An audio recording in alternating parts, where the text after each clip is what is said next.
ओडिशा में chief engineer के घर छापे के दौरान मारे खौफ के 500 रुपयों के नोटों के बंडल फेंकने के वाकये ने सबको हैरान कर दिया है।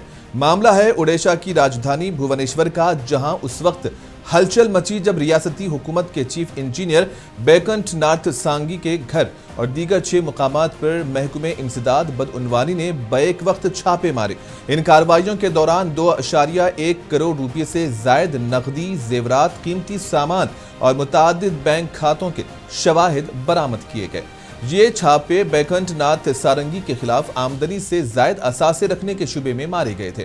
महकमे की इब्तदाई तहकीकात में उनके जरिए जाहिर करदा असासों और असल आमदनी के दरमियान वाज़ेह फर्क पाया गया, जिसके बाद ये कार्रवाई की गई।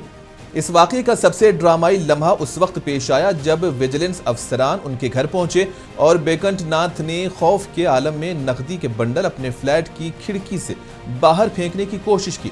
मुकामी अफराद ने बताया कि ये बंडल जमीन पर बिखर गए, जिन्हें बाद में अफसरान ने इकट्ठा किया और बैग में भरकर जब्त कर लिया। ताहम हुकूमतें हर बार ये दावा करती हैं कि मुल्क से करप्शन का खात्मा कर दिया गया है, लेकिन ज़मीनी हकीकत और इस तरह के वाक़यात इन दावों की नफ़ी करते हैं। लेकिन वक्त का तकाज़ा है कि करप्शन का खात्मा मुल्क के लिए बेहद ज़रूरी है।